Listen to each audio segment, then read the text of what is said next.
risk of interrupting. No, I want you to step. Interruption. That made him step. Right. I'd like to hear And then feedback for Russell and. I'm making him do stuff he doesn't want Yeah, the to enemy, do. yeah, the enemy to the Aikido What is are this you guy right finding? here. What's working for you? Feedback with Russell and completing the conversation. 'Cause I think it's important that you offer stuff and then you get a complete circuit. What's working for you? What do you like? You got questions, problems? You like it? You don't? What's It going on? has an interesting feel to it. Yeah. I do like the way it feels. Cool. Can I see you perform and just critique it, if that's okay? Please. And for distance, and walking. Why don't we step? Okay.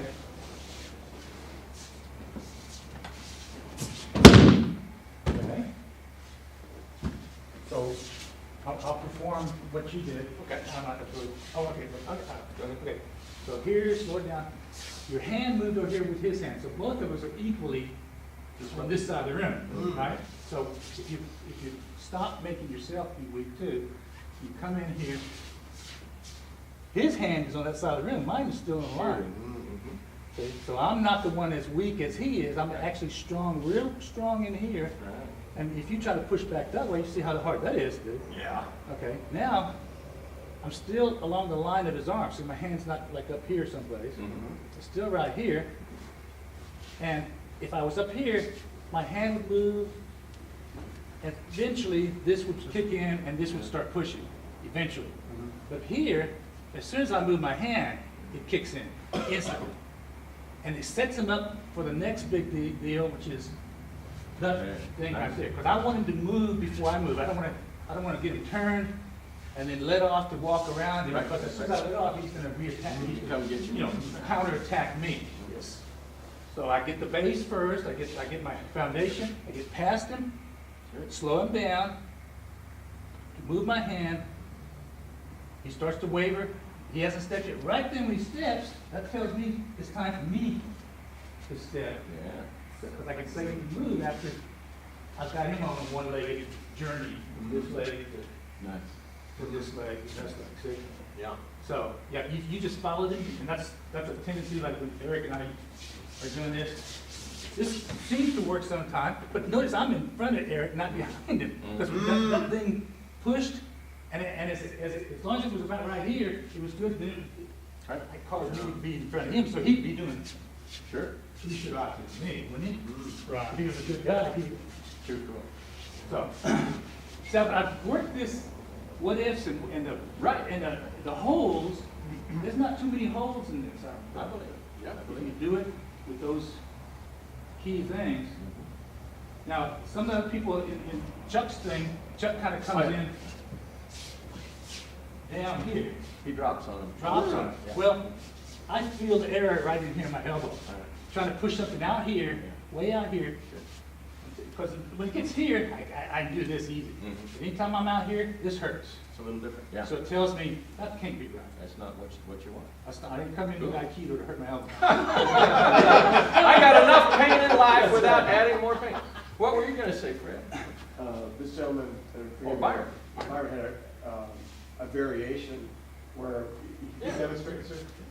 It was so soft and it's so effective.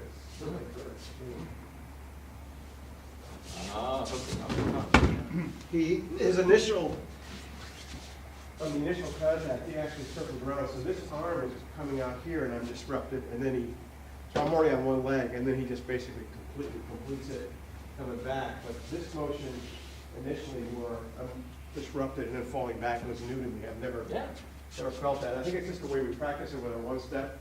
We don't.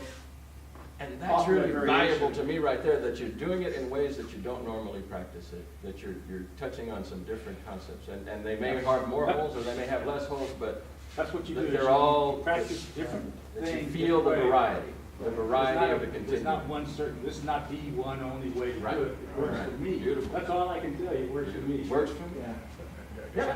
Well, I got some to add to the whole process, right? So the way I've been really kind of breaking down the first five, I think the first five are the money five in the system, or four of them anyway. Money I'm not- shots. You know, it's about architecture. So here I'm in a Shomenate. Here, here I'm in Agamiate.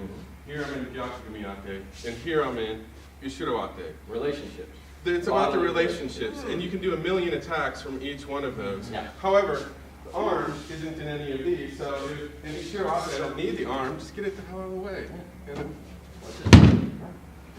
So, same with, Agami Ate. I think forever we were cross-body balance, break, out here, all this other stuff.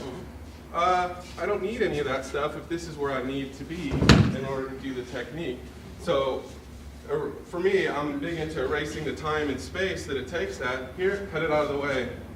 And now I'm in Agami Ate. Love it. And so, but, that's kind of looking at what we're doing and establishing maybe some of these parts are stretching the process out a little bit too long. Eric, that's your Aikido. Yeah. Oh, I'm trying to show you the right way to do it. The right. I've been telling Eric this for years, it's gotta be your Aikido, Yeah. Eric. It can be And if you- Carl Geis's, it can be Chuck Clark's, it can be Right. Waddell's. Oh, and you You create know, a kind monster. of have a basic knowledge of what you're trying to do. Make your own Aikido. And have a facility with all the tools. I think it's important. When I look at the continuum, I think of the fact that Aikido is doing two big jobs. It's doing a job based around dealing with fighting, human conflict. I'm looking at him, he's looking at I, and we're gonna get into it. And we see this thing coming. And once that thing starts, and it's gonna get coming, whether it's gonna be life or death, or it's gonna be a dumb fight in a bar, or it's gonna be fighting over who won the game of chess, doesn't matter. It's that there's a consensual sort of, we're gonna get into this now, here comes the war, and there's this opportunity to affect things before we close. And then there's the survival thing, which is a completely separate set of mechanisms. Because survival is, I'm just sitting here eating my soup, and then he comes and hits me with the bar stool. That's when I find out that we're in a fucking fight. That's it's like, oh, you don't have all the cool get ready stuff, all the get off the line stuff, and you only have a set of mechanisms or survival skills that you have to build to encounter that level of problem, which is separate and distinct and different. What we're dealing with when we deal with Tori, we deal with Tori and we deal with kata and the execution of kata is really mostly on that level of particularly as the closing encounter thing, on the level of here comes the fight. We're getting ready to duel, we're getting ready to deal with the guy in the bar, we're getting ready to, and there's this eye contact and this communication going on, and then there's this set of activities and tools that we can then implement, ideally from great ranges. So we have this big giant range, how do you say it, Jack? Tolmai. We have Tolmai out here in which we're communicating, and I make a little adjustment like this, and he better start adjusting. And then and now, oh good. Stand on one foot for me. Right, So you can start affecting them from a great distance in a lot of different funny ways. And you should train to do that. And one of the things you were just doing that I really enjoyed was the fact that as this closure is taking place, you're really sort of stealing the encounter from him. You're taking it away from him. You're taking the initiative from him. This thing, where you get there a little before. And then this turning of the body. Anybody recognize this excitement that we were doing with yesterday? And then this final wonderful thing. The fact that you're doing this shearing activity. Because the shearing activity is something that a lot of the systems that we've trained in, that I came from, didn't really have much of it. It had shearing going off in this direction, boom, which is vulnerable to the fact that he can open his back hip if he likes, whoop, right, and just throw me on my head. But it didn't have the shearing like the old original, sneaky thing that just shears right through it. That's Like hitting him with a whip, which is back through here. Right? Yeah, please.